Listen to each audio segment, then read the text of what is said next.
we tried to go live, and somehow the technology failed us.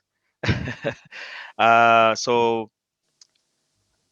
we were a friend of mine sent me a message based on the struggles we had last week regarding going live and also inviting guests, and we were given this app called Be Live. It's actually a brilliant piece of software. But of course, like with all things to do with technology, you have to get used to them. You have to get around to using them. So I tested everything last night. Even this morning, I tested with all my guests. And as all things that tend to happen, at the last minute, it decided to stop working. So hopefully you can see us live. If you can see us, just uh,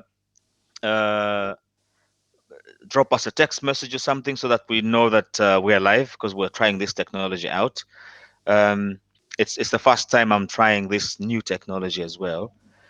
But this is the second part in our series of creative restructuring. Uh, I have a friend of mine.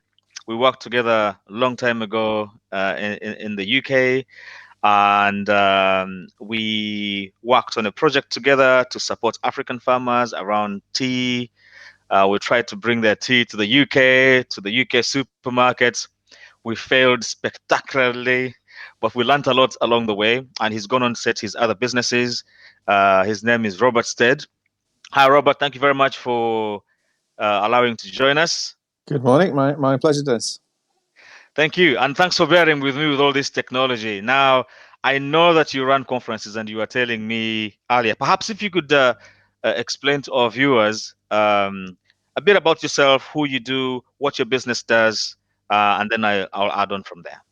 Sure. Yeah. Thanks for the introduction. So, yeah, we are a small business based near Horsham in the UK. So that's kind of halfway between London and Brighton on the south coast.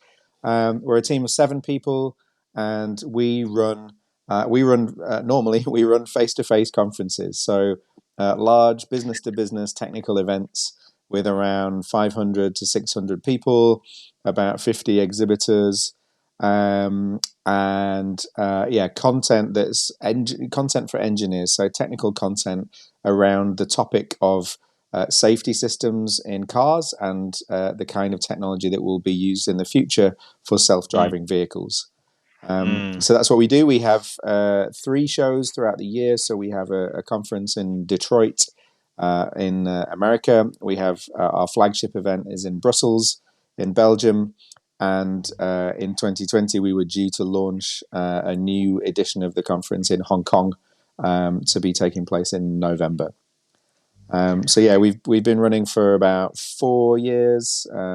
Incorporated in we launched the business in September 2015, and touch wood, things have been going very well to date. But recent things have had a big impact on the events industry, as I'm sure you're aware. Yes, I think it's basically everywhere, everyone. So, needless to say, given that your business is global and international, you've obviously been affected greatly, especially with conferences where people are not able to travel.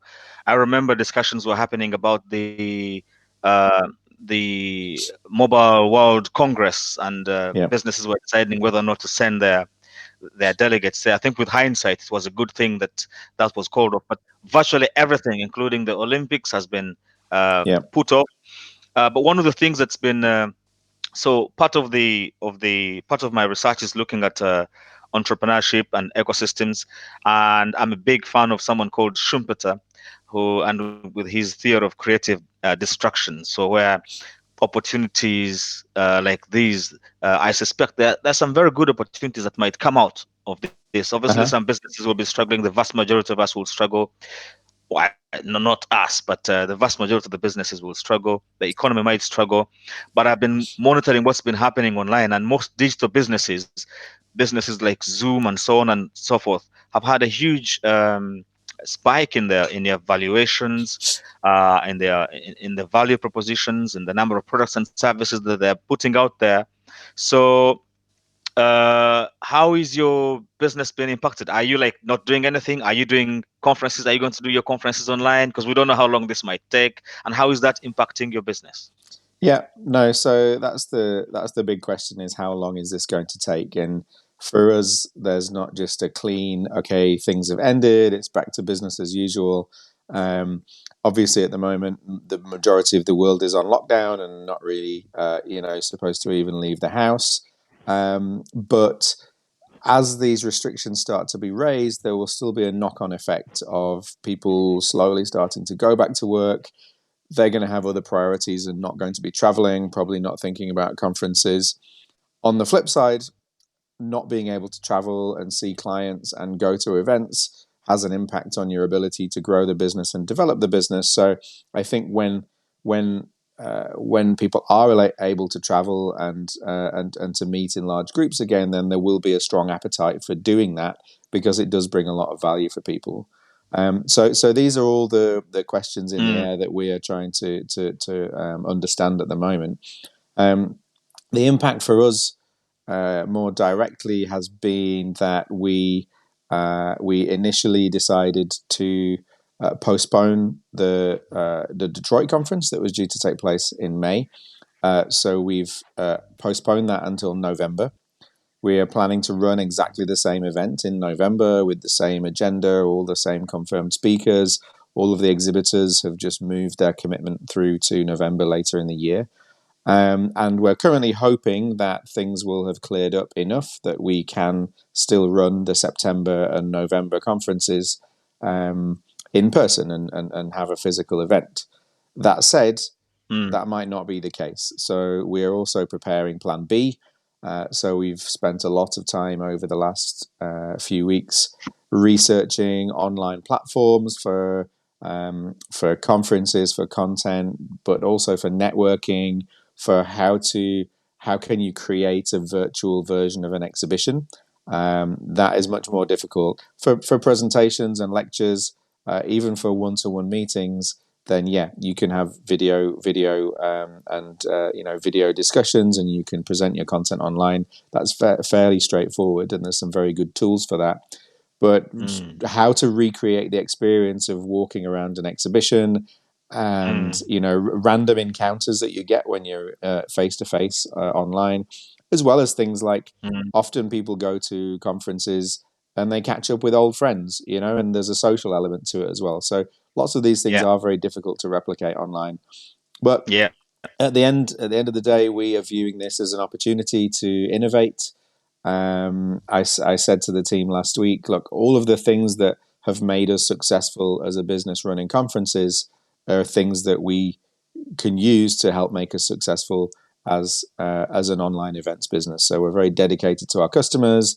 We set the bar very high for the quality of what we do. We all work hard. We all love what we do. And so, as long as we apply those things to this, the new paradigm, then I'm confident that we'll come through this and be successful. But I appreciate that that's not as easy to do for every business.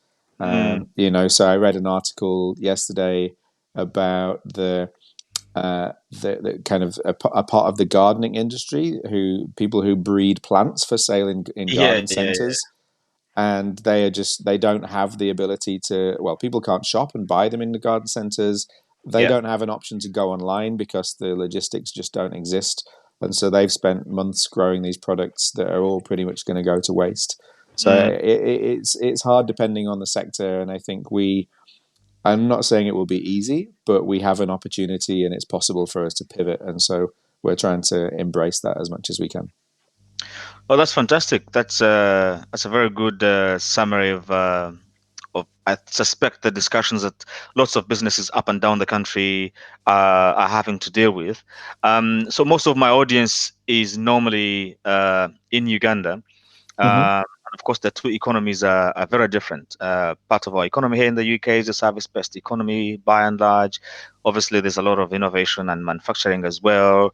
But the economics are different. The size of the economies are different. The tools available to our governments are completely different. Hmm. What are your thoughts on the government initiatives in terms of supporting businesses such as yours? Do you think um, they have done enough? Is your business taking advantage of some of these tools that are some of the facilities that are available? Yeah, so again, very good question. I think governments are in a difficult place with this because whatever they do, I think there will be people complaining about it, and it's Yeah. such an unprecedented time. Nobody really knows the right thing to do. Mm, I would hope that they do not have a kind of skewed view on this, and I hope that they're making the decisions for the right reasons, or that they at least believe are the right reasons. mm, Um, I guess there's two separate parts. One is the government's response to the initial threat of the virus and how quickly they implemented the lockdown procedures. I know there were many people who thought that that happened too slowly. I honestly don't think we can judge that until afterwards, until we see how fast the curve spikes and how it is managed. But I think one thing is for sure is that mm, this is a real thing. It's a very real threat, and it is causing massive pressure on the health system here. And I think across the mm, world, depending on the health of that health system, then it will have a greater or lesser impact. Um, so mm, it's very serious. I think governments need to take it very seriously, and having these. I think there's plenty of science to show that having these lockdown procedures definitely has a significant effect on stopping the spread of the illness. Um, mm. but there's so much to learn about the biology of the illness. Again, I've read some reports that actually there are many more people affected than we realize, and Yeah. maybe for many people the symptoms can be quite mild. Mm. So again, it's very hard to make judgments without having all the knowledge. But to the I second totally agree.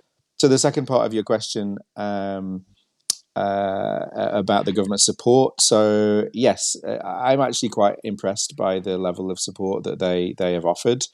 Um, I think for companies who now have staff who effectively don't have anything to do because they're not able to run their businesses, they've offered this furlough process, so their companies can temporarily make their staff not unemployed. The official term is furloughed, and the government will cover Mm, 80% of the costs for those salaries.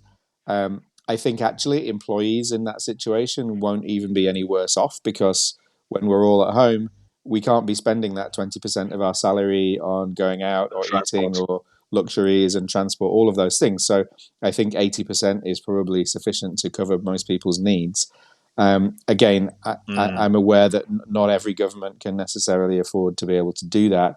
And it's much more difficult when you have a higher percentage of the population are maybe casual workers or not contracted and full-time employees, because mm, this offer is based on being full-time employees. Um, mm. there's also a number of grants that have been made available to small businesses who are seeing some effects. So at the moment, my business is in a cash is king in these times, right? So Yeah. retaining cash within the business is pretty much the most important thing. We are lucky that we've gone through a cycle of sales, and we are relatively secure from a cash point of view, and we have several months worth of salaries and overheads are kind of in the bank. But at the same time, that won't continue forever unless we start the revenue going again.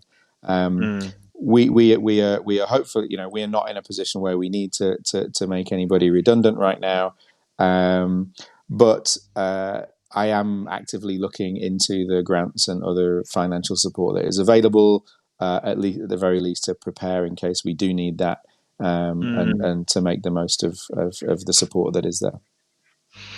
Good. One of the things that, thank you very much for, maybe perhaps one of the other last challenges has, one of the questions I had, and I think Paula, one of our guests, will talk about this somewhere further down the line, has been the issue of the new normal, the new way of working, and people being stuck at home, and the way that impacts uh, their behavior, their mental health. How is your business coping? Because not everyone works well. For me, being a researcher and in academia, I find myself spending a lot of time at my apartment, hunkered down writing things, So maybe this is not a big shock for me, but for very many other people, their routine of waking up and going to work and their friends and their networks, people spend about, 70% of their time at work. And inevitably, this is going to impact them, their health, physically and mentally. Yeah. How are you guys coping? Yeah. So again, good question, and I consider us quite lucky in that respect, in that we our normal working week, we have 2 days working at home anyway. So Tuesdays and Fridays we have as work at home days. So Mm, we have all of the equipment set up to do that. Everyone has a working space at home. For those with children, it's more challenging because the children are at home as well at the moment. So we all we all need to be aware of that, and aware of that. That's an extra pressure on families. So mm, be patient and be understanding of those circumstances that are different for everybody at home. Um, mm, so yeah, we're set up for that. So it's been an easier transition, but I really value our time in the office together, and being able to spend that time together, having those casual discussions, and being quickly and easily able to update each other on things is an important part of our work. And not being able to do that by not being in the office at all certainly presents some extra challenges in terms of communication and those kind of things. So again, I've asked everybody to be just take extra effort to be clear in communication, pick up the phone and talk to people instead of firing off emails and chat, because it's much easier to communicate well when you're face to face, even mm, if it's via video chat. Um, so and we do need to be aware of each other's health. I gave everybody couple of weeks ago, when the sun eventually came out here in the UK after after a long and wet winter. I declared a Sense Media bank holiday because we hadn't seen the sun for so long, and people have been worried about this whole situation. One day wasn't going to make the difference between winning and losing. So I said, look, just take an extra day off, spend some more time with the family and things. And I think little efforts like that can help. mm. We're also planning to do some social events online as well for the team. So again, there's only 7 of us, so that's relatively easy. But we normally have a fairly healthy social program. Obviously, we can't meet up and go and do those things. But an example might be, we were signed up to go for an Asian food cooking lesson together in April. Nice. Obviously, we can't meet up to go and do that, but we're going to try and do a cooking class online together. Um, That should be interesting. yeah, so all these things, I think you have to put extra thought into it. You have to put extra effort and be more considerate of Yeah. each other. And as long as you think actively about that, then it can make a difference. But again, as I said, I consider us to be very lucky, and I'm aware that it's a more difficult challenge for a lot of companies. Cool. Thank you very much, Rob. I was going to ask you one last question because I'm mindful of the time, Yeah. but maybe let me just go for it.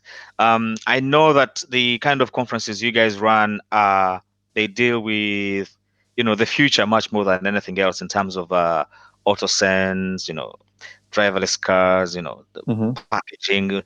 Where do you see the opportunities within your space in terms of based on the conferences you've been running, and with all this, there's a lot of talk about industry 4.0, the internet of things and 5G and that kind of stuff. Do you think that this has now exposed everyone to those kinds of opportunities, and maybe we can expect a big take up on such technologies? Yeah, that's a really good question, and I don't really have all of the answers to that right now. Mm, But it is a question on my mind. So look, I feel like as an events business, it's we can take on the challenge of adapting to a more digital world and developing a digital platform and serving mm, our customers that way. But if there is disruption in our technology market that we work in, so as you said, we work with automotive companies, with the automotive supply chain, developing advanced safety systems like adaptive cruise control and automatic braking in vehicles. All of those systems will eventually go together to create driverless vehicles. At the moment in America, GM have diverted manufacturing processes to make ventilators. So have Ford. Yeah. So a bigger threat to our business is if there is such a big global impact on the automotive industry that all of these R&D programs for these advanced automotive technologies slow down and the investment dries up. That's a much Mm, bigger concern for us. I'm not hearing anything that is telling us that's going to happen right now, mm, and I think these companies are so big that they although this is going to be very serious and significant, they can absorb this, and they're not just going to stop developing products altogether. no. But that is a big unknown question, and only time will tell. On the flip Yeah, side, yeah. and more positively, what we have seen in China is a growth in and a growth in speed to market for things like autonomous delivery vehicles. Mm, So, where you have delivery of Amazon goods, for example, or for food, then there were various pilot schemes and small scale programs going on using self-driving vehicles to do that delivery in some areas in China, and all of those have ramped up really quickly. So mm, there are always opportunities, and if we do have a longer term impact where we have people having to be quarantined and having trouble with transport, then the industry will innovate to meet those needs. And for us as an event organizer, we follow those trends very closely. And if it's a hot topic, then it's good to cover at a conference. So that's what we follow, and cool. that's where we'll go in the future. Thank you very much, Rob. It's been a pleasure having you. I do apologize once again for the technical issues. And I was just watching my stream as well. I think in my neighborhood, I do have, you know, Virgin Media is apparently one of the best, you know, internet, but it's even right now, it's so down. It's because everyone is probably on it. So Sure. I do apologize in terms of the any connections. But thank you very much. It's We fun. should catch up for that game of golf very soon. Take Yeah, care. my pleasure. Take care, Dennis. Cheers. Cheers.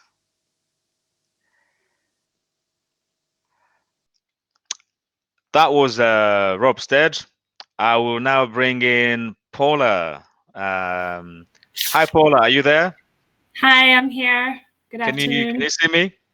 Yes, I can, and I can hear you. I do apologize again for the technical challenges, but I No guess worries. it is what it is. Thank you very much for bearing with us. No Were you problem. hearing what Rob said? Yes, I caught most of it. What are your And thoughts? yeah, even if the economies are different and the countries are different, I mean, I think we're all asking ourselves the same questions. Mm, How, as businesses and people, we are meant to pivot to adopt to yeah, this kind of paradigm and what it yeah. really means for the bottom line as well as the continuity of businesses, Mm, even after this. So, yeah, mm. I think we all share the same sentiments. Okay, good. One of the things that I asked him was the challenges of working from home.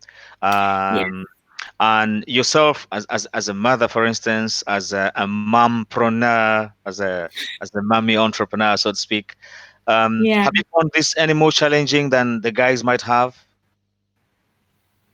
It's definitely more challenging. I mean, as we all know, our children are kind of more attached to their mommies. And so trying to have a think, as everyone is having a think on how business and life is going to shift, you do now have to also make time for children. Mm, And as many people know, with babies or with toddlers or with children that you know that are not yet a certain age that you can negotiate with, they don't really work around schedules. yeah, yeah, yeah. And so you find that you have to more work around them. It's kind of hard to say 8 to 9 will be breakfast, 12 to 1 will be nap time.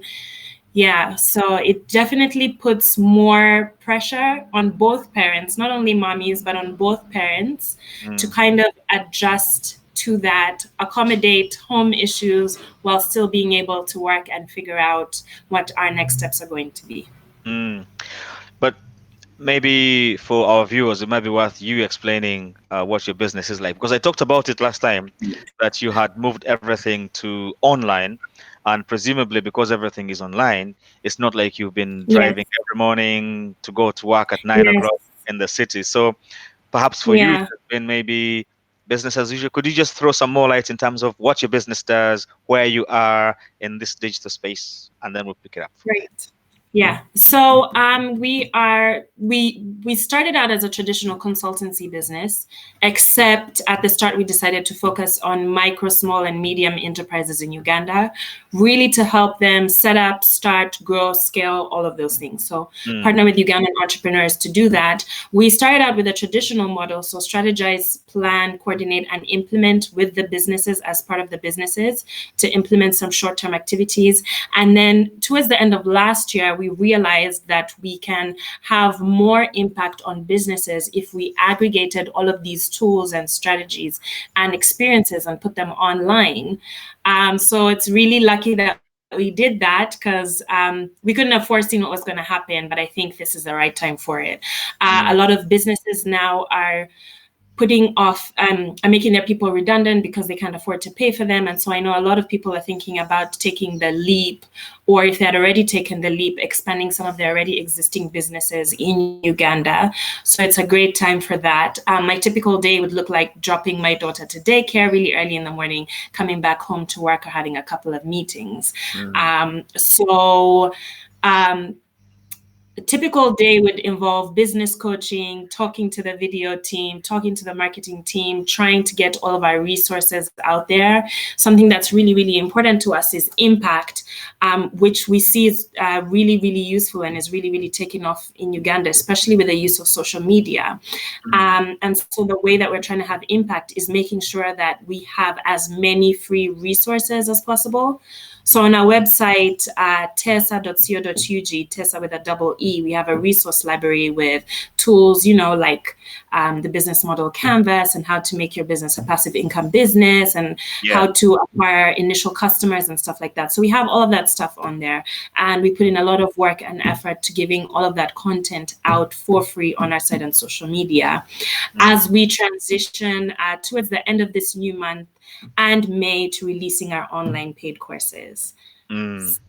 Yeah. It's very interesting you're talking about the business model canvas, because one of the questions actually that came through from one of our viewers was, because last week I talked about people need to go back to revisit their business models, and I did suggest that there are tools out there such as the business model canvas. And I think sometimes the mistake we make is, when you're working with lots of entrepreneurs, we make assumptions that they've seen all these canvases, that they've seen the business model canvas, they've seen the value proposition canvas, they know about the lean and methodologies and all these kind of things. But it turns out that there are other young people out there who are, maybe they've just finished their A levels, or they've been working in industry, but in a completely different space from enterprise and entrepreneurship. Some people are being laid off and they've been wanting to start their own business, and maybe this is the kick they wanted in the backside. So someone did ask that I talk to today about the business model, and I will talk about it. But typically when I deliver sessions around the business model canvas, usually I am working with real businesses. So how does this work in terms of your online platform? So one of the things that we did for the start was to take a couple of businesses for free into what we're calling strategy sessions. Those are still ongoing up until the end of April, where we just break down, even with businesses that have been in operation for 3 years, 4 years, 5 years, still don't understand the benefit of a business model, or really how it applies to their businesses. So what we're doing is starting with these businesses, going through who their key partners are, key channels, what their value proposition is, as you know, working out all of those things, and then seeing how it really refines their strategy and their activities going forward. And then we're putting what these businesses were before and what they were able to achieve on our social media, really to encourage more people to go through the same exercise. We're also giving tools to make people understand. We're giving additional tools to make people understand how to use these tools themselves as entrepreneurs, and to be able to see the benefits for their businesses, especially now where it's so critical for businesses to pivot and adapt to what's going on. Okay, it's very interesting that you should talk about pivoting because tools that one of the tools that most entrepreneurs might use, and you'll probably be familiar with this. Let me just put it up on the screen, is the lean method of Mhm. coming up with ideas where once you've done all your brainstorming and you have this brilliant idea, the advice is that you should do this as quickly as possible. Find out, basically, build the product as quickly as possible. If it's a product or a Yeah, service, try and get it to your customers as quickly as possible. But when you do that, listen to the yeah, customers, try and learn and measure practically what's happening. yeah, How many items have you sold? How many items are they buying? yeah, How long are these items staying in the supply chain? And then learn from that, and then pivot or crack on, basically, as it were. Any thoughts on yeah. this one and how this might be very useful for Yes, our I businesses? actually really love this, and I love that you put this up there because this model, as well as the business model canvas, really shows how business is dynamic. So it's always changing. You don't typically have one model for 2 years, 3 years, 5 years, especially in our environment, where when Mm, you quickly adopt technology, loads of things happen. So I like how this diagram shows that it's cyclical. So you learn, you implement, you engage your customers, you see that traction, pivot mm, again, and so on and so on and so on. mm. I think the West really does that really, really well with its businesses. They keep on Yeah, innovating, they keep on pivoting, they keep on changing. What's yeah. common here in Uganda is we figure out just one element of our business that works and Mm, assume that for the next 5, 10 years, people still want that same thing. But you and mm, I know that people, just like our environment, are dynamic and we keep changing our minds and wanting more and more and more. And yeah. so if we get entrepreneurs into this mindset of lean thinking and dynamic business and rewriting their versions of their business model, then that would be great. I mean, it happened with us at TESA. 15 months we we're doing traditional consulting. By the 16th month, we've already pivoted because we've realized so many things from engaging with our customers. Yeah, Yeah, so yeah. the more you keep doing that, the more you really get to refine who your audience is and how to serve them the best way that you can. Mm. Yeah. Fantastic. Actually, one of the key things about this lane system is, and you will hear lots of entrepreneurs talking about this. Fail fast and fail Fast. quickly. So Yes. try something out. If it doesn't work, drop it. Pick something Yeah. else. And I think the speed with which this epidemic or pandemic has shocked global economics, both at a micro and macro level, Yeah. this tool could not have been more appropriate because right now Correct. everyone has to think very quickly on top of their feet. Perhaps the Yeah. other thing that maybe our viewers might find interesting, I was not planning for this to be a theoretical presentation, but one of the things that I meant yesterday, last week when I talked about people visiting their business models, was to look at their value proposition because their value proposition last month was different. So if you had a bar and the value proposition was that people are going to come and you sell them alcohol, they sit around and they will be served by professional waitresses and they will have their pork and leave and go back home. Now that has changed. You need to go back and look at your customer profile. So this customer of yours, is it still the same customer? Has that customer actually changed? If you were previously having a bar and only men were showing up, and now they are buying alcohol from home, uh, and obviously their wives are also participating in the drinking, so your customer now has changed. But now they have a new pain because previously, if they wanted to have a drink, they would drive to the bar, but now they Yeah. can't travel to the bar, so they have some new Yes. pains. So Yeah. how is your business basically dealing with this customer that is now evolving because the Yeah. customer behavior, the consumer behavior has now changed here in the UK, Yeah. for instance, with all the challenges to do with most of the supermarkets, there's been literally dried out, and people who previously didn't want to go to the supermarkets now have been forced to go online. So the businesses that Yeah. didn't have online presences now are being forced to go back to the drawing board and say, do we actually need to be online? If so, how does this thing actually work? So do you want to throw some more Yeah. light on the value proposition canvas? This is one of my favorite tools because it Yes. looks at the Yeah. customer Me too. itself, and the value that the business is bringing. One of the reasons why businesses fail, there's basically two main reasons. One is that they come up with products or services that no one wants to buy. The other one, Right. of course, is what Rob talked about, that cash flow. They run out of money. But this particular one, businesses can actually try and avoid, especially during this downtime, in coming up with some new products that customers do not necessarily want. If they focus on what the challenge is in terms of the customer needs and desires, what their pains are in terms of them acquiring those desires, and what gains they will have if you deliver, if your product or service delivers whatever the customer wants. How does so? Perhaps if you wanted to throw some more light on how this is impacting your business and some of the clients that you're working with. Yeah, so for a lot of the entrepreneurs that we're talking with, especially on social media, business coaching, through these live events that have now popped off because there are live events everywhere, what we're realizing is that there is a trend where every other business that is centered around a skill, so a bar, where there's a bartender who serves you drinks, or a bakery and so on, there is a huge shift and might be a huge opportunity in DIY, so do it yourself, because a lot of people at home and they're wondering what to do with their time aside from work. And so this is a great opportunity for entrepreneurs and businesses to venture into that area. Going online and teaching people how to do these things. I mean, I know you've been on social media and seeing a lot of women and men and families baking and cooking together. After 1 or 2 weeks, we are going to run out of all of the things that we know how to cook that we don't normally get to cook because we eat out or with friends and family. And so that's an opportunity, for a baker or for a bartender.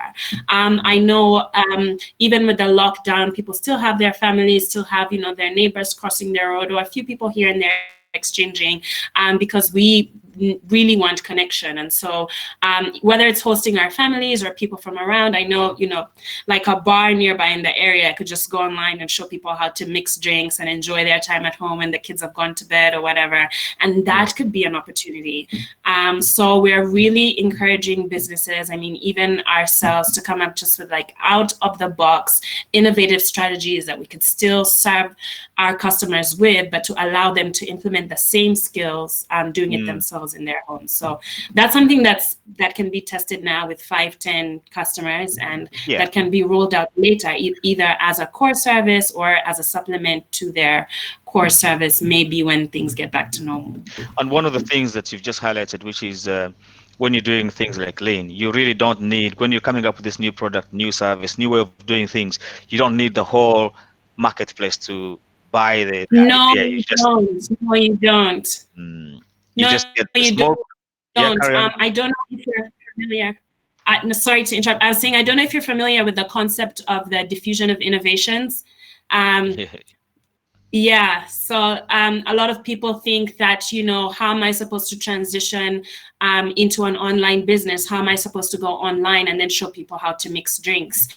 Will people buy it? Is that something customers really want? But if you research about the diffusion of innovations, the bell curve that's talking about the introduction of a new product or service into the market, you realize that the people that new businesses or existing businesses with new products and services are looking for are only 2.5%. So there are 2.5% of people in any market, according to this theory, who are called the innovators. So these are young people, trendy people, have disposable income, always looking for the new thing. Those are the people that you're targeting. And then it goes on to explaining early adopters, which is 13.5% of the people in any given market who need at least one other person to have tried a product or service, and then and so on. So it goes into early majority, late majority, and it really shows and demystifies the myth that we need everybody on board at the start. We need only 2.5% of whatever market that we're estimating that we're going to target, serve those people really well, do something really different, test it, reiterate, pivot until you have a refined product and service, which this time is great for, and then go on to get the rest over time. Well explained. One of the other tools, perhaps, that because most of the tools that we talked about, the lean system, the value proposition canvas, we'll come back to the value proposition canvas at some point. But I was hoping to have Professor Ernest Abaho, but somehow I think the technology has given us a challenge, and he's not been able to to join us. But I was planning to talk about just the value proposition canvas and the business model canvas until I saw this morning something that he posted online, which is the Yeah. scamper technique. Yeah, Um, I saw that. uh, did you? Yeah, I thought that was a Yeah. very good piece. Yes. The thing with entrepreneurship, especially for us who lecture and entrepreneurship and work with lots of startups, there are loads of tools out there that everyone could use, but not all of them are applicable. So the kind of things we are talking about earlier might be very helpful for maybe a startup or even for industries that are trying to come up with new products and services. But for existing businesses, how can they um, I was talking to one of my friends, and he was saying he's quite senior, and he's told that they had, before this COVID challenge, they had gone for a retreat and looked at their business plans and 5-year projections. That was about 2-3 months ago. He's told Mhm. them to basically bin everything and go back to the drawing board as if that event didn't happen, because Yeah. the landscape is completely different. The landscape is different, and I thought Yeah. this scamper technique that Professor Aroho shared on his Facebook page. If you haven't seen it, by all means, go to his Facebook page. I thought that was brilliant. Do you want to talk about this very, very briefly, if you're familiar with it? Yeah, I wasn't familiar with it until I saw it earlier on. But what I Okay. loved about it, the Okay. brief that I read about it, because he did a really good explanation, kind of breaking down each bit and then Mm, relating it kind of to our environment and how mm, businesses are supposed to apply it. What I loved about it is at its core, as well as with the other two tools that we talked about, the yeah. key is to get entrepreneurs thinking about their customers and the dynamics of the environment that we're in right now, 3 months Mm, from now, 6 months from mm, now, and then mm, really modifying, as it says in the scamper, yeah, that in the scamper technique, yeah. substituting and then adopting and then doing that kind of cyclical process that we're talking about earlier over and Mm, over and over. I mm, mean, if entrepreneurs could get that, and then I think would be onto something, it would really spur a lot of innovation and it would bring about some really interesting mm. pivots, products, and services. Yeah. Perhaps I should throw some more. Sorry to put you on the spot. No. Myself being a lecturer of entrepreneurship, I should be. I was hoping really that Ernest would be with us to explain this. Yeah. But Yeah. just to summarize, basically the 7 steps. If you're an existing business, basically you can come up with some new. The substitute bit. I think most of the words are very obvious, but Yeah. the kind of products and services that you've been delivering, are there any other properties in terms of the substitute, in terms of the time and place where you've been delivering those products? Is there now a new substitute for that? If it was a bar or a restaurant and people had to come, is there another substitute to that? Could you do it online? Could you uh, is there another place where that could be done? In terms of people, the people that you've been relying on for your to deliver these products and services, could you substitute that? And then from a combining point of view, could you combine one product with the other, for instance? Or maybe you had one objective, but now there's a new objective that you're going to combine. Could you combine your talents or some steps and activities? Adapting is one of those that also looks very obvious, but businesses that don't adapt, the Blackberries of this world, the Nokias of this world, we all know what happens. Could you adapt a different context? This is a completely new, different context. So the business that you were running yesterday, could you adapt it to this particular context? Could you borrow some features from somewhere and use them for this particular um, context? The other one is modifying or magnifying. Could you change some of the features, for instance, on your product or service? So if you think of maybe even adopt. If you were running Safe Border, let's say a year ago, and you were not delivering food, now could you use the Safe Border to deliver food? That is what we mean by adapting, and perhaps even modifying. So if you had an app that was doing one thing, maybe just texting, could you now include money side of things so people can text as well as send money? What could you modify? Size, duration, pricing, frequency of the delivery of the service.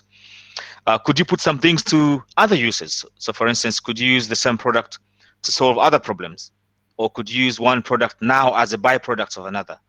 I think a very good example was mentioned about the guys who manufacture waraji and how they basically adopted and put all the ethanol to now very good use to fight COVID-19. I talked about last week about elimination. One of the biggest challenges for most businesses right now will be wastage. There's, of course, Yes. cash flow.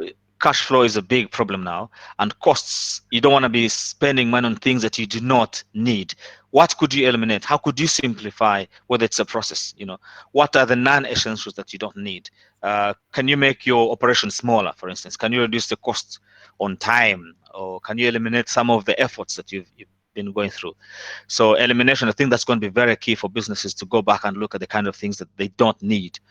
Then the last one is reverse or rearrange. Could you interchange some components, or maybe exchange roles? I don't know. So there are a number of things that businesses could do. What I would suggest that people do, if you're one of those that maybe might find this one very helpful, is maybe you can send some of these tools. I'll share these in the video link, and people can go back and download them or Google them. I'm just looking at Professor Ernest Evaho. He's just joining us, saying creative destruction, adjusting to the new marketing, production resources, and other emerging businesses. Schools can become temporary hospitals and quarantine infrastructure. Fantastic. Yeah, that is true. Adopting. A lot of that is happening in the UK, for instance. I wrote about this on my Facebook page. We have adopted like big centers that were meant for sports and conferences, and they're now being like the Nightingale Hospital in London with almost 5,000 beds. I think they're doing one in Birmingham as well, and other places. So there's lots of businesses that could adopt. Churches are another good thing. This could be the best time for churches to use their space for goodness knows, hospitals perhaps, I don't know, but this is a time for everyone to now go back. And I mean, like universities that have all these dormitories. Uganda is a very good example where we were struggling to quarantine people in in hotels, and they had to pay $100 and so on and so forth. Could you have used a secondary school? And so there's other ways of doing things. It's a great shame that Professor Yeah. Ernest Abaho has not been able to join us, but I will try and get Yeah. him back on. I think you've done And a good job in breaking it down, giving us the I details of do what my it best. means. Thank you. But um, we'll try. Yeah, go on. Yeah, I was just going to say overall, what I'm picking out from what you said, and I hope the rest of the audience is too, it's really about how do we adopt this paradigm to this situation, break down all of the Yeah. elements and details about our business, and then reverse engineer those. Mm. Yeah. Professor Wo is going back. Thank you very much, by the way, for again being adaptable. Now that the technology failed us, you're still following us. He's saying elimination is largely about production efficiency in terms of materials, staffing, product attributes. The pandemic has exposed us to how much industrial wastage we have out there. Home efficiency, that is very true. I didn't realize the home efficiency side until I got myself quarantined. So yeah, so thank you very much, Professor Abaho. Maybe before I let you go, Yeah. and I will be bringing in Dr. Enoch very shortly. But before I let you go, one of the things I wanted us to talk about, because previously we talked about the lean methodology. We talked about, bear with me 1 second. Let me first move Professor Abaho. We talked about the value proposition, Canvas, Yes. one of my favorite tools. But the value proposition canvas, the reason I talked about it is because I spoke about the business model canvas last week, and someone said I should talk about it. Mm-hmm. So I am not a big fan of business plans for very many reasons. Reasons like now, no one knows what's going to happen in 5 years' time, let alone we didn't appreciate the magnitude of what was going to happen until it actually happened, just a few months ago. I'm a big fan of the business model canvas instead. Stead, and this is by Osvalda. You can actually go online, and there's lots of templates that you can actually fill. But in the center of the business model canvas is the value proposition, and that's why we looked at it. So looking at what people are trying to get done, what do they want? Do they want food? Do they want to take their children to school? What is the pain? What is stopping that from happening? If they want food, what's the pain? They can't get the food. Can you deliver the food? So that is very, very important. But in the center of that is the I'm trying to put this in such a way that maybe people can see it clearly, but I don't think they can. Paula, can you still hear me even though you can't see me? Okay. Okay, good. So the at the center of the business model canvas is the value proposition. So I would encourage businesses to go back to the value proposition, because your value proposition might have changed in light of what's happening. And I'm going to explain how. For instance, your customer segments will have changed. So previously, when you are only servicing, if you're a company, if you're an organization like Kampala Club, where your members were only those that had paid subscription and they're the only ones who are allowed into the bar, now your customer segments have completely changed. They're at home, and with them is their extended family, and now they need some of these services. Maybe they're you're sending drinks to them. You might anticipate now that instead of just sending alcohol, maybe you're also going to send soft drinks and so on and so forth. So there is a need for people to go back and look at their customer segments. The channels of distribution will probably have changed as well. So previously, if you had, let me just go back to this one. If you had, if people were coming to the bar, and I keep using the example of a bar just to be consistent because I used it last week. If you're using an example of a bar, and in terms of your channel of communication, people are coming to your business, now you need your channel of distribution has changed, because probably you have to put it on a border, or you have to send someone on their feet to deliver. Dr. Nyorekwa is a very good example. I'll bring him on board. One of his side hustles, they sell perfumes, optimal fragrances, and they actually deliver. So they have a shop, but they deliver to your place. So that channel, I suspect the channel of distribution is probably much bigger now. Your customer relations have changed. Previously, they were just coming to you, but right now, are you getting in touch with them on social media? How are you engaging them? So that value proposition has completely changed. Then on the left side of the canvas, you're looking at the key activities that go into delivering this value proposition to the customer. That's definitely going to change. The resources that you need are definitely going to change. Maybe you don't need to be paying rent for that big place. You can do this from home. You can deliver your fragrances from home. You actually don't need most of some of the resources. So there are huge opportunities for people to review the key resources. Your partners are going to change. Your key partners are going to change in terms of delivering this product to the customer. Also, your cost structure is going to change. Okay, so some of the costs that I gave earlier about rent might now change, but you might have some new costs now, costs of delivery that you didn't have before. So you need to go back, and if so, how is that impacting on your profits? So your revenue streams, all those have to be reviewed. One of the other things to think about is the social and environmental costs as well, and social and environmental benefits. Perhaps maybe before I let Paula go, bear with me one second. This is one of those. Yeah, so if you look at the canvas, I categorize them into three areas. One area on the right hand side is about the customer, really, much more than anything. That's where the focus is. And what you want to focus on is desirability on that side of things. Make sure that whatever you're delivering is something that the customer desires, and also the manner in which that is being delivered also is that. On the left side, you're focusing more on feasibility. Do you need to build all these channels? Could you borrow them? Could you rent them? Do you need to buy them? And at the bottom, you're looking at viability. Is there any money to be made? So I will end that bit there and bring back in Paula. Paula, thank you very much for hanging in there. Bear with me. Yeah, there you are. You're very welcome. Thank Yeah. you for having me. So yeah. Uh, before I ask you my last question, let me just check on some of the messages from again, Professor Abaho. Even Jordan Sekatawa. Oh, Jordan, thank you very much. Jordan, you see some of your suggestions. I'm now streaming live and bringing my guests in. Jordan was one of the first people to help me as well. There's another friend of mine on LinkedIn who actually suggested this particular tool. Honestly saying, look at how Pagani has transformed the high-end sports cars in Italy.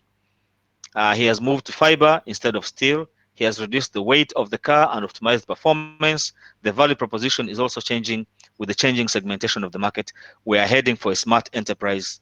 Indeed, I completely agree. Last week, we had thought having Uber was the best, but in 24 hours, it was overturned. Now, those who can walk longer and do home deliveries, we also may need perfumes with sanitizers. I think that one is for Dr. Enoch.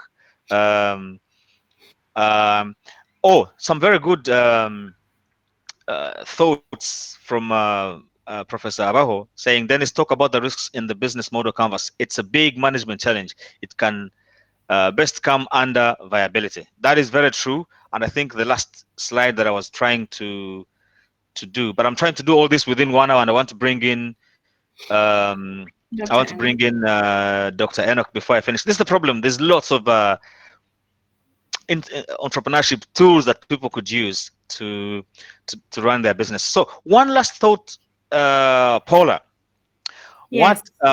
What's exciting you with all these challenges that are happening around the with COVID-19? I am one of those Schumpeterian guys that think positively there's going to be good things happening. What's exciting you? What are you looking forward to in the coming months from an entrepreneurship perspective?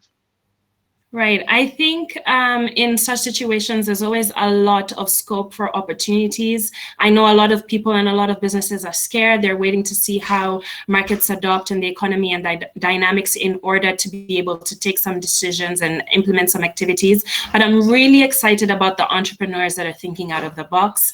I love Professor Abajo's contributions to this chat because what is essentially showing us is how not only value propositions can change, but how with your existing core product or service, there are additions that you can put in to what is currently needed by people, by customers to increase value. So like perfumes and hand sanitizers, that's a great idea. So I think the entrepreneurs who are really thinking out of the box, who are coming up with creative strategies to serve and offer their products and services, that's what's really going to be exciting, and see the impact that those new services or products that have been birthed out of this situation, what they're going to be able to offer. So I think that's what's exciting.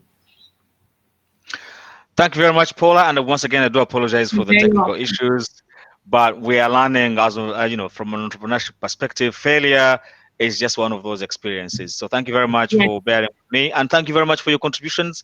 you're very Just welcome. what's your website again, so people can actually go and take All advantage. right. All these tools that we've Uh, been talking about, by the way, don't miss this marketing opportunity.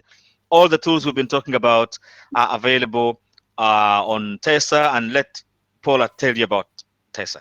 Yeah, so the business is TESA Advisory with a double E. Our website is TESA, so TEESA.co.ug. We have loads of resources for entrepreneurs on there. We have a resource library with so many free tools. So I encourage all of you to get on there, and so that we can support you in this transition for all of your businesses. Thank you very much, Paula. Take care. You're welcome. Bye. Oh, that was a very interesting session. But what's been happening? Let me bring in Dr. Enoch. Enoch should be showing up very shortly. Enoch, can you hear me? Hear me? I was seeing you before, but oh, there you are. Ah, I can see you now. Can you hear me? Yeah. Yes, I can hear you. You're I can okay. hear you. Good. Can you hear Your me? internet is yes, I can hear you loud and clear now. Previously, I think there was a slight break, but I can hear you. How are you? I'm okay, and yourself? I'm very good. One key observation I've noticed is that clearly you've not been able to go to the salon. Uh, or is that your new style? No, Eh? no, no, no. I mean, social distancing. How will I cut I hair know. while That maintaining a 4 meter distance? that's the point I was. That's the point I was trying to Yeah, make. so That. it's impossible. And Mhm. So one of the things we're talking about, I hope you are hearing us. We're still having yeah, challenges with the technology, and the internet connectivity is a bit tight. And I think we had hoped to do this within 1 hour, and we're coming to that. So we'll try and be very do this very quickly. I know that as well as being an economist with the first and foremost, maybe introduce yourself to our guests. I know you very well, but sometimes people probably are better at introducing themselves. So I know that you're an economist and that you work with the SDG goals. People who don't know the SDG goals, maybe you're going to explain very briefly about them. Over yeah. to you. Enoch Nyerekwa here to Inaudio. Most of you know me as an economist. I'm both an economist by training and practice. I work as a senior economist at the SDG Center for Africa, which is based in Kigali. It was constituted at the UN General Assembly in 2015 September. And at the time, the adoption of the center was primarily due to the fact that Africa lagged behind all the other regions in terms of SDG performance. So Mm, that's how the center came in place. And I luckily found myself there. The struggle on the SDGs, which are 17 goals, what are is SDGs immense. for our viewers? Okay. Sustainable Development Goals, which are a successor program to the Millennium Development Goals. And the key theme there is leave no one behind. So the goals range from poverty to partnership, but they are predominantly people-centered goals. Mm, You look at universal access in terms of health, universal access in education, ensuring gender parity, universal access to water and sanitation, energy, having decent employment, ensuring that you have increased access of infrastructure to all, and that's where the mm, ICT also comes in. So the broad, but also ensuring that while you have people growth, you also do not spoil the environment. So the SDGs are themed yeah, yeah, around growth, social inclusion, that is people inclusion, and then environmental sustainability. yeah. So Mm. that's more or less Now, the synopsis it's about very, it. yeah, it's very interesting. You should talk about the inclusivity aspects and aspirations of the SDG goals. I want to talk to you first and foremost about your side hustle uh, of the optimal fragrances. Has your business been Mhm. affected, or actually is for you this is business as usual? It has significantly been affected. One, both inbound, but also in terms of delivery to Uganda, because a lot of cargo movers are now not moving things in. So that has affected our inflows, and also now to use, if we are to continue supply, we would have to use the expensive cargo means. So, and that Mm, means the cost is going to go up. And at the same time, you have the exchange rate, which has also moved up. So mm, you have two cost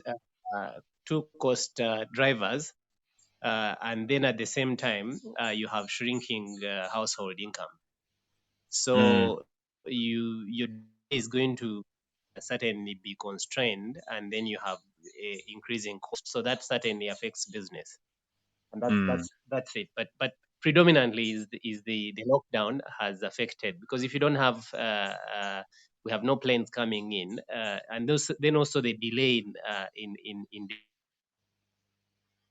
but also what I've noticed is that the demand has significantly dropped. mm, The inquiries of perfumes that you get were overwhelming. Now you have hardly anyone asking for perfumes. So there's mm, cautious, and this happens even in the economic space, is that whenever a crisis emerges, you tend to see people draw down, and they're not sure of tomorrow. So they mm. are not willing to spend today. So that also especially affects the especially on business a lot. luxurious items. Yeah. Yeah, predominantly. There are people actually. I used to think before I started selling perfumes that perfumes were luxuries. Indeed, they could be, but you have people who are so addicted to these fragrances. It's overwhelming that people those and you know I've dealt with a couple of products, but with perfumes I have the least non-performing credit portfolio. Okay. Yeah. So the clients who value them tend to or actually appreciate them. But in other products that I've dealt with, which are even of a much smaller cost, Mm. you tend to have high increased non-performing portfolio. So there's So, I think maybe it's also because of the kind of due diligence you have on your clients. mm. That also may explain the non-performing. Yeah. So you've touched very briefly about two things that I've written about in the past weeks. One was the supply chain and how this pandemic has impacted global supply chains, and the other one was consumer behavior and what kind of products and services you could expect. So for entrepreneurs who are trying to gauge where the market is at, what kind of products do you think, in terms of consumer behavior, do you think that those products, their demand is going to go up? And obviously, when the demand goes up, we're going to talk about pricing later on. When that demand goes up, you would expect to see holding supply constant. You would expect to see some uh, price of those products going up, and some speculators, as our president called them, might want to start looking at the market. Where do you see, which products do you see are going to be affected by this, and services as well? Um, I think when you say affected, there's the positive, being positively affected, and then there's negatively affected. I think Either, they said, either side. yeah, the essential products essentially are calling for increased supply because again here, and you will take an example of sanitizers. The demand has rather been overwhelming. Now the home delivery services are Mm, increasing, becoming another thing to go with. You also have mm, emergency transport systems, which again, like also in yeah. future, it might open up the Uber system, which you touched on while you're talking to Paula.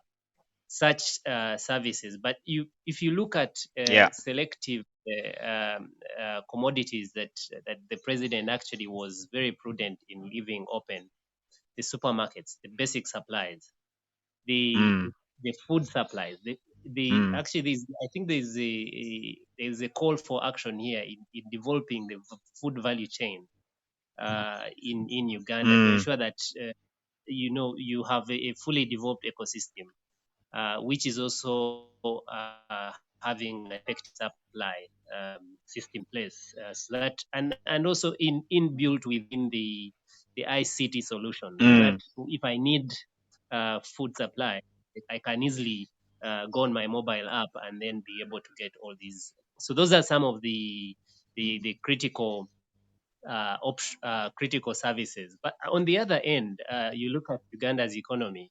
mm, There are a couple of things that you must bear in mind. One is that mm, construction has been one of the leading investments that both public and private have been making. Now you have hardwares being closed. You have the mm, tourism sector predominantly on a shutdown at the moment. So there is an aspect of negative, negative. Here is my daughter; she's disturbed. So where you'll be negatively be. Hmm?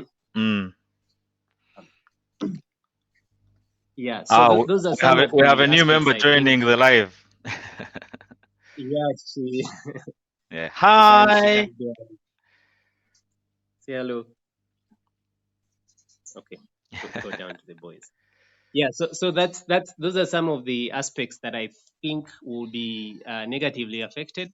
There's Mm, an element of security here, both private and I think public, because you have, if you look at our employment sector and our labor force, you have a significant chunk of vulnerable unemployment. And if you look at the numbers, let me give you an example.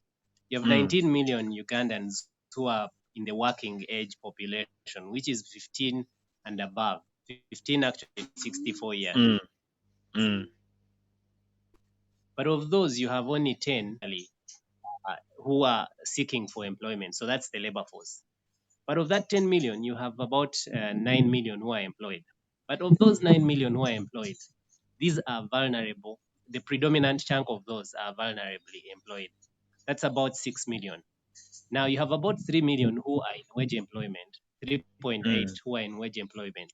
But of those, the wages that are actually being paid, you have an average wage pay of about $115 per month. This is an average. So what it predominantly says is that even those who are in formal sector, they do not only lack they do not lack an employment social benefit or employment social benefit. They also the monthly wage is low. And these are the ones who are sustaining dependency on others. So now, if you have a lockdown, you have layoffs, there's a challenge of security that is going to emerge. Oh yeah. So one, this also calls for improved security, public government security, but also provision of security services. It Social. could be both.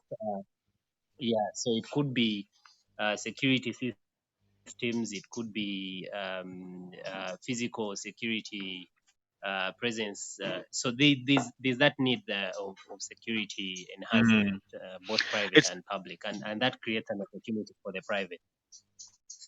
it's very interesting you should talk about security. Last evening I was listening to, I think it's Yarugaba from NSSF talking about NSSF and giving a grace period of 3 months for businesses to contribute towards for them to remit their contributions of NSSF contributions. So my understanding of it is that the NSSF system or the purpose for which it is set up is different from our typical systems here. I used to work in the pension sector here, so I do appreciate that the two systems are different. And the purpose for which you'd contribute into your pension fund is so that when you come to retirement, then you can draw on some of those funds. But some of the people on social media have been saying that this is a social security, that they put the money aside, not necessarily for pensions when they retire, but for to have a safety net in moments like these. And they have been calling for the law to be changed so that they can draw down on some of their social benefits. What are your thoughts on that? And before you get into that, because one of the tools available to economies like Uganda is the demand that you've been talking about, or lack thereof, is inevitably going to be impacted or coming from the fact that people don't have money in their pockets. And what the governments, certainly the ones here, have been doing, let's say in the UK, has been to make sure that there's enough liquidity in the pockets of both the consumers and the business so that the economy keeps moving. As I'm yet to hear things coming from the banking sector, I'm sure there are some things in the pipeline. What are your thoughts on facilities like the NSSF being the funds being made available for members so that they can cash them, and hopefully that can reignite the economy? No, I hear you, and essentially, you see, every time you have a crisis, what we've seen in the past is that you have both household and corporate bankruptcies going up. And in such a case, you either need increased social protection, and this is a call now by most agencies now globally, because you have about 656 million people globally who have no form of employment benefit or employment insurance. So in terms of those are actually excluded from the NSSF. But now, even those that are on the NSSF, because and then you gave a good example of NSSF, which is National Social Security, for those who may not know. But their response has been tagged to the fact that about 45% of their expected receipts were not coming in, and that already tells you the corporate challenge that they are facing. So if there are two things in here, one could be that companies are struggling and they are not able to pay these, or they've actually had layoffs. Now, if they have had layoffs, it's within the NSSF provisions to actually provide for these unemployment layoffs, because then there it's not only meeting pension when you retire, but it can also meet the unemployment. So there are those conditions in which you can access your. But if there are no layoffs, then I think the NSSF might be on a safer side to say, okay, you're still working, you have your payment coming through. In that case, we may not have. But I hear you that in such a situation, and I've seen it in several investment groups where people invest for their social benefits. They've actually triggered a discussion on paying dividends much earlier than they had projected. So it does make sense that in crisis times act as a buffer. Logically, it does make sense. Talking of dividends, this is something I think I watched on yesterday's news. I think the agreement between the banks or the central bank here or something like that is that dividends, people who are planning to pay all these big dividends for these big companies should put them on hold in light of what else is happening. I know that you are also a Schumpeterian, as myself, but this Darwinian attitude to business, where it is basically survival for the fittest. There are some people who are saying out there in some quarters, in some economics quarters, and as well as entrepreneurship, saying that maybe this will just get rid of the inefficient systems. The businesses that have not prepared for moments like this perhaps ought not to be surviving. Uh, do you see a significant and fundamental shift in? Do you anticipate a significant and fundamental shift in the economics landscape, in the entrepreneurship landscape, in terms of how businesses run, how countries run? Just to give you a very good example, do you, for instance, anticipate that such a pandemic might focus the minds in terms of opening borders, say, between Uganda and Rwanda? Do you see things like the East African community now having the need to work together much more? How do you see this impacting the, the way in which these different ecosystems are linked up, both at a national level and at a regional level, from an economics and entrepreneurship perspective? I think from an economic standpoint, you have to look at it from both the short term and long term. The regional measures in terms of the business ecosystem make sense for the long term. In terms of the short term, because as you will understand, is that all the for example, the countries you've mentioned, Kenya, Rwanda, are all under a lockdown. So the only things that are moving through borders are essential products. Essential products. You're talking about fuel, medicine, pharmaceutical products. Those are the things that are going through the borders at the moment. But in terms of in terms of the medium to long term, it does make sense. One, from the African Continental Free Trade Agreement, but also for the East African community, from the East African community perspective, it does. And for a long time, you see, like Kenya that you mentioned. Kenya, besides South Africa, was the second largest investor in Africa, besides the second largest investor in Africa, African investor in Africa. So they had been expanding, and it does make sense. It contributes to both corporate household income expansion.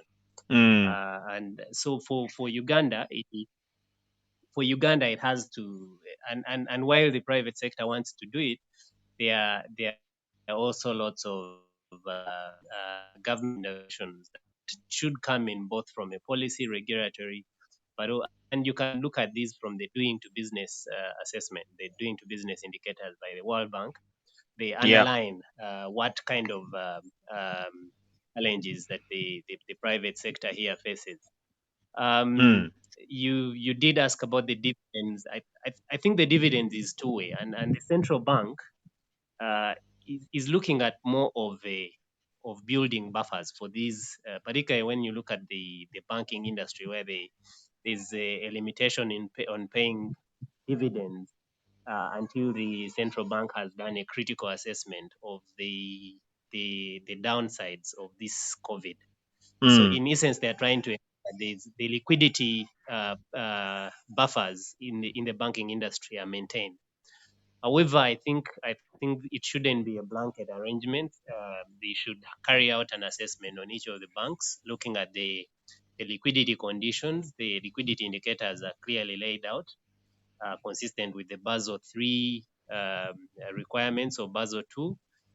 So I think some banks have way over and above. If I look at their liquidity indicators, they're way Mm. over and above the challenges, so they can still pay dividend. But Talking it of shouldn't be banks, a blanket.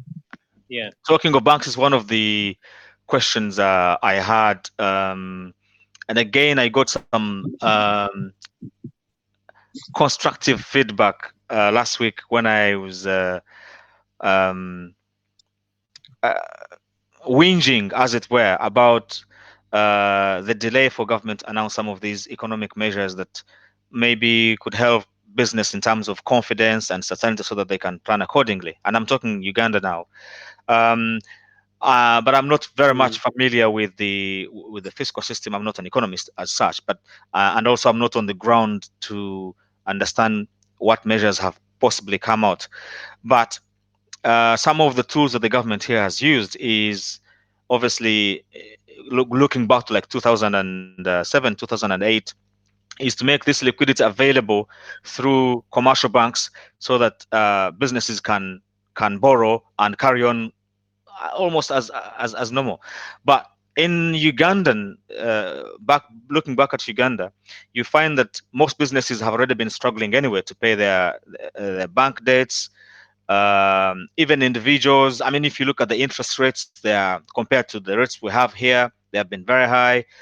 Do you envisage a situation where the central bank maybe might pump more money into the system? But if it does, holding the interest rates, for instance, as high as they are, will that have any effect, or do you anticipate that it's not just enough to pump money into the system, but maybe they also need to intervene and control some of those interest rates, because that inevitably affects other sectors like the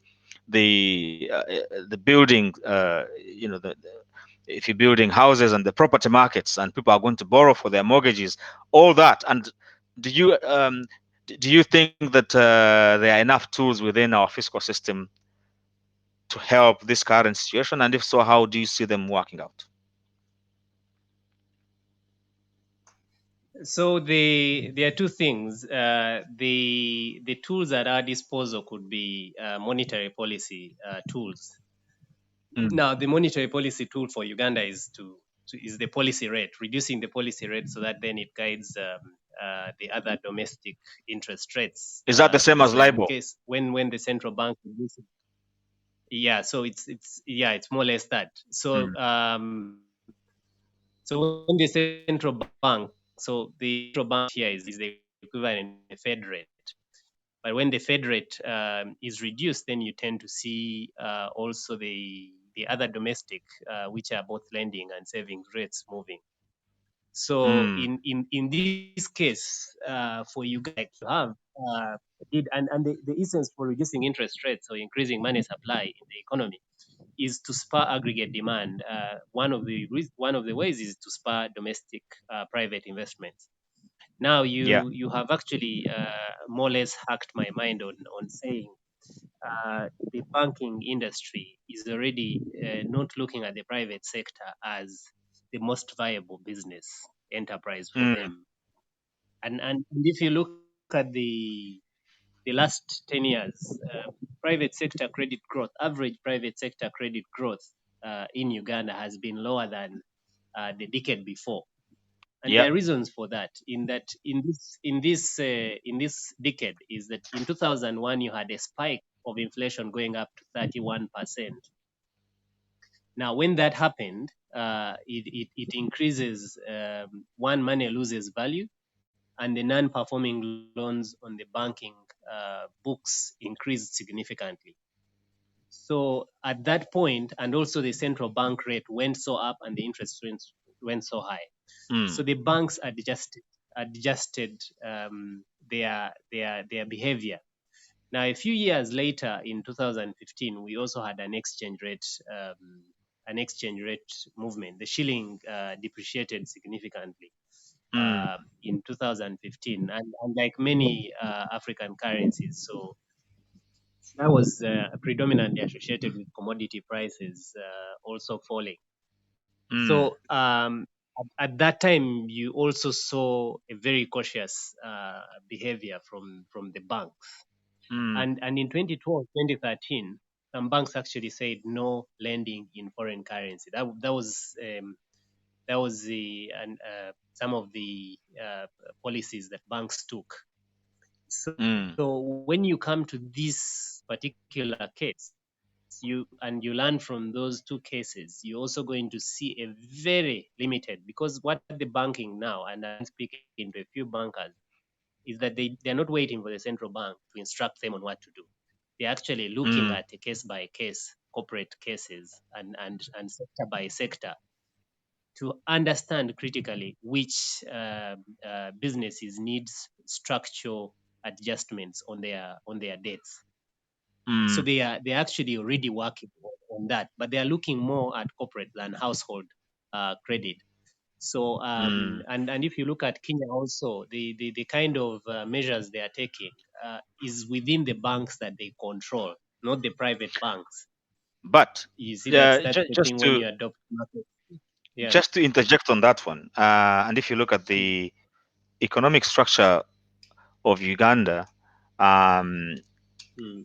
is it not okay? When you're looking at the corporate structure of debt, maybe through the banks, yes, it's maybe a welcome thing that the businesses side of things is focused on, but is it not better Mm. to have a dual strategy? And I know that banks will have to do what they need to do. Is it not better to have a dual strategy of the corporate side and the individual personal side, so that there is liquidity on both the supply and the demand side of things? So if the corporate environment is receiving this support, albeit upon the initiative of the commercial banks themselves, um, do you not envisage a situation where it would be better, for instance, for either government or finance or someone else to step in and make sure that there's liquidity in the hands of the individual, so that this graph that we're talking about in terms of supply and demand, that the demand is there, that there's money in the hands and pockets of the individuals to actually buy products and services that these businesses are going to produce. Is there any sense in just supporting the corporate side of things if the demand side is not going to be helped? Won't that still be futile eventually?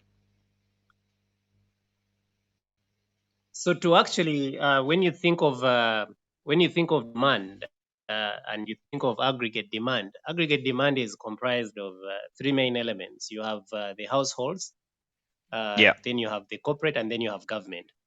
So and to move aggregate demand, essentially you'd have to focus on all the three. So I totally agree with you that the interventions should be focused on one household consumption, because then household consumption has an indirect effect on corporate expansion or corporate demand. Yeah. And essentially corporate demand is also a lot of corporate demand actually is contingent upon government expenditure. So that's why all the three segments are quite important. Good. And I did allude to the fact earlier. I was Did going to allude to the say, fact earlier, and yeah, carry go on, ahead. carry on, carry on. Yeah, no, there were two things that I think I had wanted to mention, is that if you look at the bank investments at the moment, you've had banks, actually this is an analysis I did last year, was that banks were increasingly investing in at a faster rate in government bonds than investing in the private sector. Mm. And as a result, you have now for a long time, government as the largest borrower from the domestic market That's true. compared to the private sector. So in effect, you have what you'd call like a private crowding out effect. But what drives this is also the nature of businesses that the banks want to support, the bankability of the private sector, the corporate world out there. And I think that's where the discussions you've been having in terms of enhancing the entrepreneurship sustainability is Mm. quite important. That's Mm. how then the banks can, but also some of the elements is also in terms of measures that are being undertaken now, having national ID, de-risking the private sector Yeah, yeah, yeah. is something that yeah. So I that's think that's a that's an aspect. yeah. What that last point you talked about, the digitization side of things in terms of government, I think that's one area where maybe government doesn't get as much credit as they deserve because they've really been making inroads in that direction. If you look at national ID schemes, I know that URA is a bit digitized, so there's a lot of activity happening in terms of bringing government services and operations online. I was hoping to have another friend of mine to talk about this particular aspect, but that will be something for next week. But talking back to government, um, when your salary is reduced or when you don't get your annual bonus, the expectation is that you adjust. So instead of drinking your 12-year-old whiskey, this time you maybe stick to beer or something like that.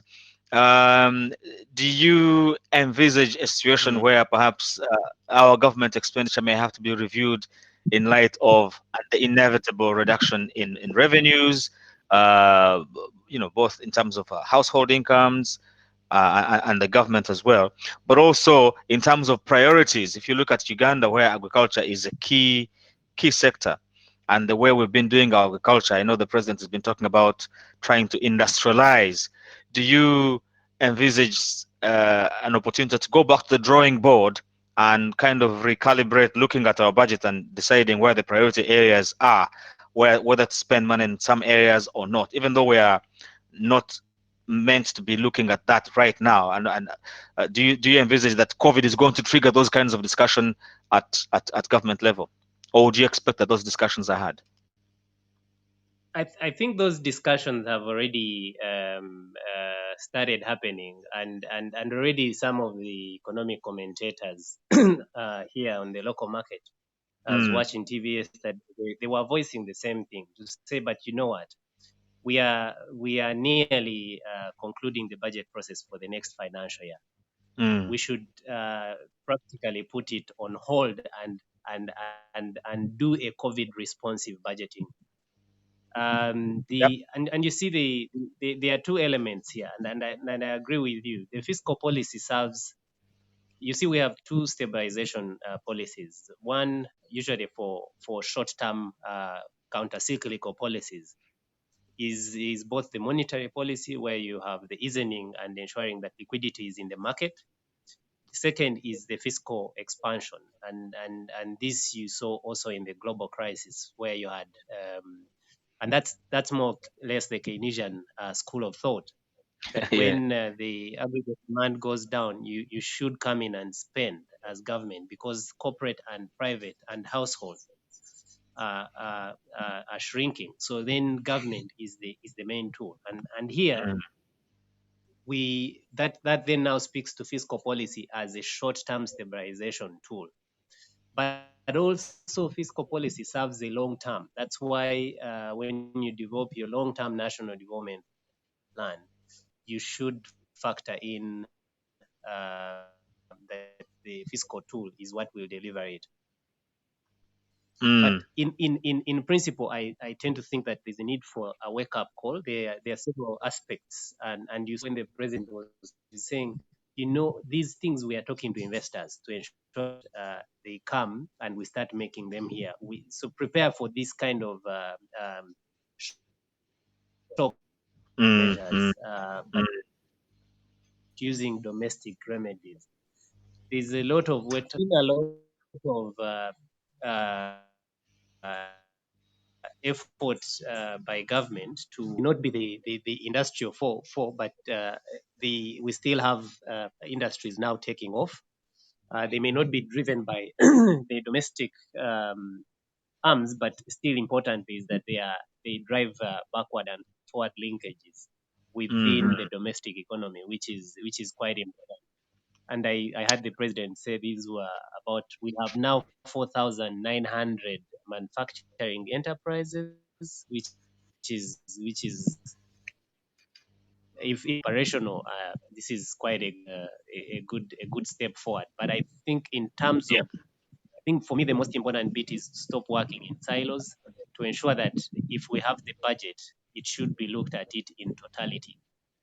If you're going to Yeah. have industrial parks, are the roads connecting? If you're going to have electricity supply, is distribution happening?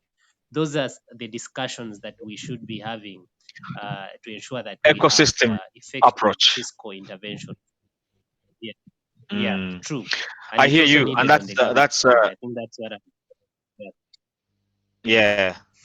yeah. You're singing some very nice songs to my ears, because that's all around the entrepreneurial ecosystem. The ecosystem works in idiosyncratic ways, and uh, just fixing one area may not necessarily. And I'm sure our colleagues on the ground appreciate this. It's the challenge usually comes in actually effecting it.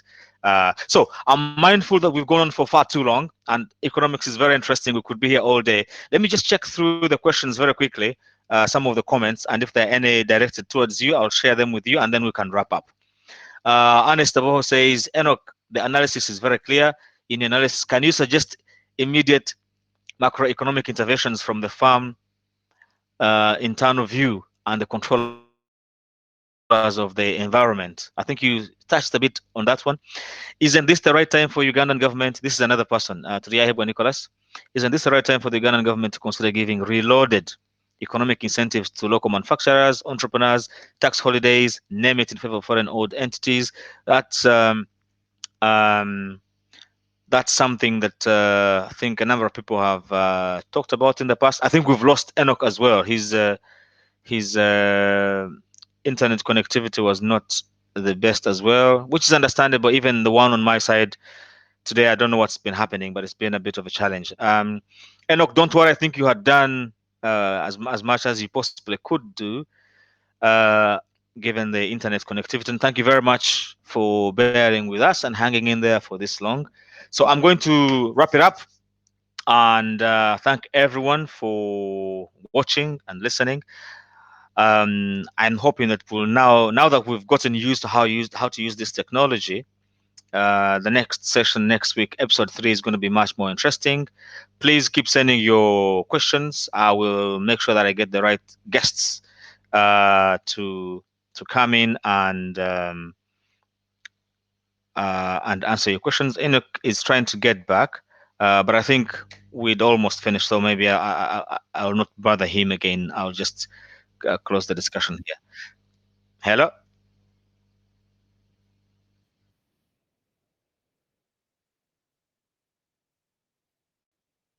Yes. Yeah, Yes, so this one was Dennis, talking I, about. I missed one or two.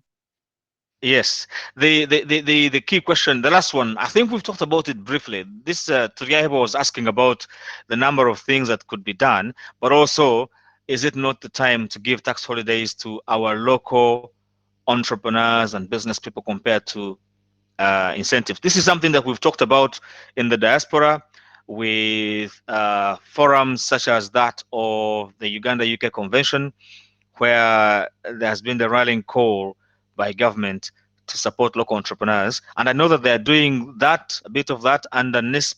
There's a scheme that I'm aware of that supports entrepreneurs with proper cash, and incubation centers around the country. So that one is being done. Yeah. So I think, in the interest of Yeah, Dennis, time, yeah, yeah, I think also the internet Dennis, has can you told hear us. me? Yes, I can, but it keeps breaking off. So maybe we should just wrap it up. So your last thoughts, and we'll wrap up. Yeah. My first thoughts are consistent with probably the nearly near consensus approach by economists now in the world is Mhm. fiscal firepower. Fiscal fire. Yeah.